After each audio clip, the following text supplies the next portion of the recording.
السلام علیکم ورحمۃ اللہ وبرکاتہ۔ الحمد للہ رب العالمین والصلاة والسلام علی سیدنا و سید الانبیاء والمرسلین وعلی آلہ واصحابہ اجمعین، اما بعد فاعوذ باللہ من الشیطان الرجیم، بسم اللہ الرحمن الرحیم۔ انا اعطیناک الکوثر فصل لربک وانحر ان شانئک هو الابتر۔ صدق اللہ العظیم۔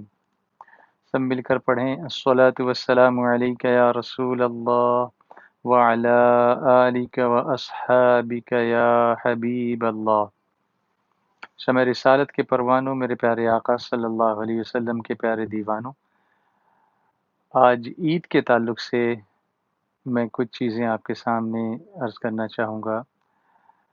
سب سے پہلے شب عید کی فضیلت سماعت فرما لیں کہ the night before Eid is very important, is not to be forgotten, not to be just left like that in just discussions and all those things which are irrelevant. We should utilize these moments as much as possible. اور اس کے لیے یہ فضیلت بیان فرمائی گئی حدیث پاک میں ہے کہ جو شخص عید کی رات کو زندہ رکھے، زندہ رکھنے سے مراد کہ اس میں اللہ کا ذکر کرے، نوافل پڑھے، قرآن پاک کی تلاوت کرے، what ever he can do, تسبیح، تحلیل، تکبیر، تلاوت، درود، سلام، what ever possible, if not for the entire night, at least for a few moments، کچھ تو کرے۔ تو حضور صلی اللہ علیہ وسلم، ہمارے پیارے آقا صلی اللہ علیہ وسلم فرماتے ہیں کہ اللہ تعالیٰ اس بندے کے دل کو اس دن زندہ رکھے گا جس دن سب کے دل مردہ ہو رہے ہوگے۔ اللہ سبحانہ و تعالیٰ will enliven his heart, the one who does zikr of Allah subhanahu wa ta'ala in the night of Eid, on the day of judgment, when everybody's hearts will be getting dead. اس دن اللہ تبارک و تعالیٰ اس بندے کے دل کو زندہ رکھے گا، سبحان اللہ۔ اور ایک نماز بھی اگر ممکن ہو، if possible، تو اس کو شب عید الاضحیٰ میں ضرور پڑھیں۔ 2 رکعت نفل ہے، اس طرح سے پڑھیں کہ ہر رکعت میں سورہ فاتحہ 15 مرتبہ اور اتنی ہی بار سورہ اخلاص، سورہ فلق اور سورہ ناس پڑھیں۔ سلام پھیرنے کے بعد 3 مرتبہ آیت الکرسی پڑھے، 15 مرتبہ استغفر اللہ پڑھے، اور پھر درود شریف پڑھ کر دنیا اور آخرت کی بھلائی کے لیے جو مانگنا ہے وہ مانگے۔ اللہ تبارک و تعالی ہم سب کو اس کی توفیق عطا فرمائے۔ تو اگر ہو سکے if possible do this، اور تلاوت اور درود شریف اور whatever you can۔ اب یہ جو آیت میں نے آپ کو سنائی سورہ کوثر، اللہ تبارک و تعالی ارشاد فرماتا ہے، اے محبوب صلی اللہ علیہ وسلم، بے شک ہم نے تمہیں بے شمار خوبیاں عطا فرمائی۔ We have indeed bestowed the Kawthar upon you. فَصَلِّ لِرَبِّكَ وَانْحَرْ، تو تم اپنے رب کے لیے نماز پڑھو اور قربانی کرو۔ So offer the prayers for your Lord. So offer the prayers for your Lord and perform the sacrifice. إِنَّ شَانِئَكَ هُوَ الْأَبْتَرُ، بے شک جو تمہارا دشمن ہے وہی ہر خیر سے محروم ہے۔ Indeed, it is your enemy who is bereft of all goodness. اللہ اکبر۔ اب کوثر سے کیا مراد ہے؟ کیا صرف حوض کوثر مراد ہے؟ اللہ اکبر۔ تو اس کی تفسیر میں جو علماء کرام نے ہمیں سمجھایا، کوثر سے مراد فضائل کثیرہ، تمام خلق پر افضل کیا۔ He is the best of all the creations. حسن ظاہر بھی دیا and حسن باطن بھی دیا، نسب عالی بھی دیا۔ He was given the نبوہ، he was given Quran cream, he was given the علم، knowledge of unseen، حکمت، شفاعت، حوض کوثر، مقام محمود۔ فقط اتنا سبب ہے انعقاد بزم محشر کا کہ ان کی شان محبوبی دکھائی جانے والی ہے۔ کثرت امت، کہ حضور صلی اللہ علیہ وسلم فرماتے ہیں کہ قیامت کے دن میں تمہاری کثرت پر دوسری امتوں پر جو ہے فخر کروں گا. The majority of the ummah on the day of judgment, the most number of people of the ummah of the nation of Sayyidina Rasulullah sallallahu alaihi wasallam will be present, and Huzur sallallahu alaihi wasallam will be happy. اس کے ساتھ ساتھ اعدائے دین پر غلبہ اور کثرت فتوحات، اور اسی کے ساتھ ساتھ بے شمار نعمتیں اور فضیلتیں جس کی کوئی انتہا نہیں ہے.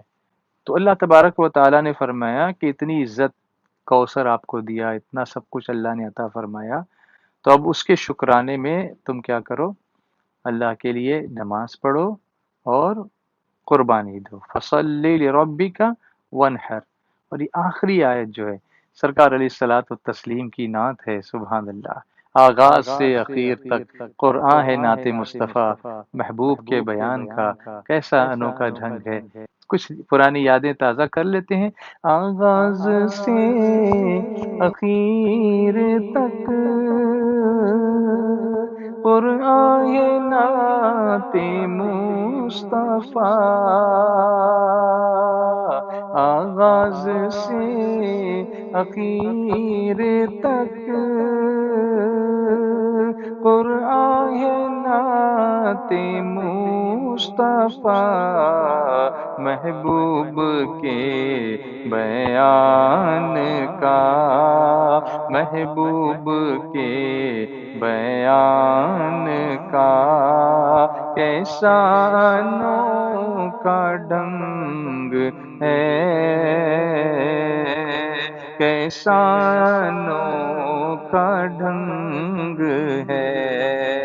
رفعت مصطفیٰ پر عرش کی عقل دنگ ہے، عرش کی عقل دنگ ہے. ان کی ہر ایک ادا میں کیا محبوبیت کا رنگ ہے، محبوبیت کا رنگ ہے. تو یہ آیت جو نازل ہوئی ہے سرکار علیہ الصلوۃ و تسلیم کی شان بیان کرتی ہے. ان شانئک هو الابتر. بے شک آپ کا دشمن ہی نسل بریدہ ہے. اس کا شان نزول یہ ہے، رسول کریم صلی اللہ علیہ وسلم مسجد حرام میں داخل ہوئے. حضور علیہ الصلوۃ والتسلیم entered the holy Kaaba اور مسجد الحرام. اس وقت قریش کے کچھ لوگ مسجد میں بیٹھے ہوئے تھے. some people were sitting there. نبی کریم صلی اللہ علیہ وسلم وہاں سے گزر گئے. حضور صلی اللہ علیہ وسلم did not sit amongst them, he just passed by that place. یہاں تک کہ باب الصفا سے حضور صلی اللہ علیہ وسلم exit the مسجد الحرام from باب الصفا، وہاں سے باہر تشریف لے گئے. انہوں نے آپ کو باہر نکلتے ہوئے دیکھا لیکن داخل ہوتے ہوئے نہیں دیکھ سکے. People saw him going out, exiting, but couldn't see him coming in. اور اسی لیے they couldn't recognize حضور صلی اللہ علیہ وسلم. باب صفا پر جب آپ باہر پہنچے تو آپ کی ملاقات عاص ابن while, a person named as عاص ابن وائل, he met حضور صلی اللہ علیہ وسلم at the gate of Safa. He was entering the مسجد الحرام. انہی دنوں یہ ہوا تھا کہ نبی کریم صلی اللہ علیہ وسلم کے صاحبزادے حضرت عبداللہ کا رضی اللہ تعالیٰ عنہ انتقال ہوا تھا. The Sahibzada, the son of سیدنا رسول اللہ صلی اللہ علیہ وسلم had passed away in those days. اور اہل عرب کا دستور تھا کہ جب کسی شخص کی نرینہ اولاد باقی نہ رہتی تو وہ اسے ابتر کہا کہتے تھے. When somebody's son used to pass away and he had no son who could be the legal heir, so people used to call him abtar. وہ ابتر کے معنی جیسا کہ میں نے ٹرانسلیشن میں آپ کو بتایا کہ indeed your enemy is bereft of all goodnesses, he is not having any goodness. So لوگوں نے اس طرح سے حضور صلی اللہ علیہ وسلم کے تعلق سے کہا. یعنی عاص بن وائل جب اپنی قوم کے پاس پہنچا تو انہوں نے پوچھا، قوم نے، the people asked him, تمہاری کس سے ملاقات ہوئی؟ اس نے معاذ اللہ معاذ اللہ معاذ اللہ, he said he was abtar, he was bereft of all goodness. Allah Akbar. And indicating towards رسول اللہ صلی اللہ علیہ وسلم. اس پر اللہ تعالیٰ نے جواب دیا. آپ دیکھیں کہ جب اللہ کی شان میں کبھی کسی نے کچھ کہا تھا تو اللہ نے اپنے حبیب کے ذریعے جواب دیا. جیسے لوگوں نے اللہ کے ایک ہونے کا انکار کیا تو اللہ نے فرمایا قل هو اللہ احد، اے محبوب تم فرما دو وہ اللہ ہے، وہ ایک ہے. مگر جب حضور کی شان میں کسی نے کوئی گستاخی کی تو اللہ نے فرمایا حبیب اب تم خاموش رہو، اب ہم جواب دیں گے. اور اللہ نے فرمایا ان شانئک هو الابتر، بے شک تمہارا دشمن جو ہے وہی جو بغض رکھنے والا ہے وہی ابتر ہے، وہی خیر سے دور ہے، اور وہ عاص بن وائل ہے. اور اے حبیب صلی اللہ علیہ وسلم آپ کا ذکر ہمیشہ میرے ذکر کے ساتھ رہے گا. چنانچہ اللہ تعالیٰ نے آپ کے ذکر کو تمام لوگوں میں بلند کیا اور فرمایا وَرَفَعْنَا لَكَ ذِكْرَكَ، اور اے محبوب صلی اللہ علیہ وسلم ہم نے تمہارے لیے تمہارے ذکر کو بلند کیا. سبحان اللہ. اس لیے جہاں جہاں بھی اللہ تعالیٰ کا نام لیا جاتا ہے تو رسول کریم صلی اللہ علیہ وسلم کا ذکر بھی اللہ کے ذکر کے ساتھ کیا جاتا ہے. یہ سب آپ اور ہم جانتے ہیں. ذکر کی برکتیں بہت ہیں، اور اسی لیے عید کے موقع پر اللہ کا ذکر کرنے کی بہت ترغیب دی گئی. جیسے ہم عید الاضحیٰ کے موقع پر بھی پڑھتے ہیں اللہ اکبر اللہ اکبر لا الہ الا اللہ واللہ اکبر اللہ اکبر وللہ الحمد سبحان اللہ والحمد للہ ولا الہ الا اللہ اللہ اکبر وللہ الحمد. تو عام طور پر usually what happens is when we remember Allah when we are in some trouble. کبھی ٹھوکر لگتی ہے اللہ اس طرح سے کہتے ہیں، کوئی درد ہوتا ہے اللہ. کبھی کبھی درد اس لیے بھی دیا جاتا ہے کہ مجھے یاد کرو، مگر بندہ جب خوشی میں اس کو یاد کرتا ہے، جیسے عید کا دن خوشی کا دن ہے، is the day of happiness، تو اس دن اللہ کو یاد کرنے کی زیادہ فضیلت کیوں ہے؟ تو حضرت سلمان فارسی رضی اللہ تعالیٰ عنہ فرماتے ہیں کہ جب بندہ خوشی کی حالت میں اللہ کو پکارتا ہے اور اس کی عادت ہوتی ہے کہ وہ خوشی میں اللہ کو خوب پکارتا رہتا ہے، پھر کبھی اس پر مصیبت نازل ہوتی ہے تو فرشتے کہتے ہیں یا اللہ تیرے فلاں بندے پر مصیبت نازل ہوئی ہے، اور اس کی وہ سفارش کرتے ہیں اور اللہ تعالیٰ ان کی سفارش کو قبول فرماتا ہے اور اس کی وہ مصیبت دور ہو جاتی ہے. If a person has a habit of doing zikr of Allah, remembering Allah at the time of happiness, when he is rejoicing and calling Allah subhanahu wa ta'ala, so if he is in trouble, he has some troubles, he is facing some bad times, then the angels who are witness to his zikrullah, they ask for the help from Allah subhanahu wa ta'ala for him. They intercede for him in the bargah, in the court of Allah subhanahu wa ta'ala, and they say, oh Allah subhanahu wa ta'ala, this is the person who used to remember you in the time of happiness, when he was rejoicing, so he used to do more and more zikr of you, ya Allah. So now we are asking you to help him when he is in trouble. تو اللہ تعالیٰ ان کی سفارش کو قبول فرما لیتا ہے. اور اگر اس نے خوشی کی حالت میں اللہ کو نہیں پکارا تو فرشتے کہتے ہیں جب غم کی حالت میں پکارتا ہے نا, if he is not used to remember Allah subhanahu wa ta'ala in good times, then when he has some bad times and he starts asking for help from Allah subhanahu wa ta'ala, then the angels say, now you are calling Allah subhanahu wa ta'ala. That doesn't mean that we should not be asking for help from Allah subhanahu wa ta'ala. Of course, when we are sad, when we are having some bad times, it's Allah who helps us. But the fazilat of those who remember Allah in all sorts of times and the situations they are in. تو فرشتے کہتے ہیں اب پکارتے ہو, تو پھر اس کی سفارش نہیں کرتے. جیسے کہ آپ جانتے ہیں کہ فرعون کے ساتھ بھی ایسا ہی ہوا تھا. جب اللہ نے اس کو خوب دولت دی, حکومت دی, سب کچھ دیا, تو اس نے اللہ کو یاد نہیں کیا.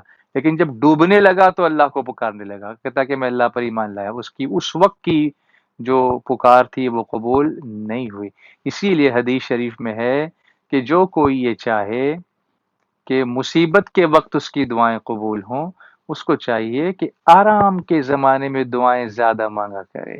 The one who wants that his du'as are accepted in turmoils at the time when he is in trouble, then he should be making more du'as in good times when there is no turmoil, when there is nothing bad happening. He should be doing more and more du'as.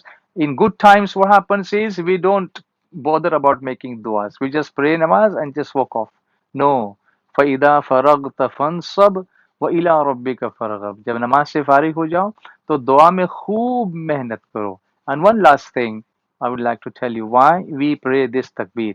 اللہ اکبر اللہ اکبر لا الہ الا اللہ واللہ اکبر اللہ اکبر وللہ الحمد۔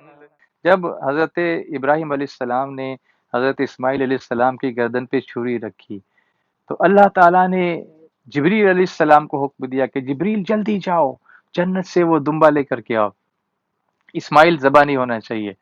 تو جبریل علیہ السلام سدرۃ المنتہا سے جنت میں پہنچے، وہاں سے دمبا لے کر کے زمین پر آئے، اسماعیل علیہ السلام کو ہٹایا، دمبے کو لٹایا۔ لیکن جب وہ پہنچے when he reached at the site in Mina, when Hazrat Ismail alayhi salam was lying down and Ibrahim alayhi salam was about to slit his throat because he wanted to please Allah subhanahu wa ta'ala. تو یہ منظر دیکھ کر when he saw this, the محبت of Allah subhanahu wa ta'ala at its peak, then جبریل علیہ السلام محبت میں پکار اٹھے، اللہ اکبر اللہ اکبر۔ تو یہ کہہ کے when اسماعیل علیہ السلام heard this, so he said لا الہ الا اللہ اللہ اکبر، اور جب چھری چلائی اللہ نے دمبا ذبح کروایا، اسماعیل علیہ السلام بچا لیے گئے، اسماعیل علیہ السلام was saved and the قربانی was accepted۔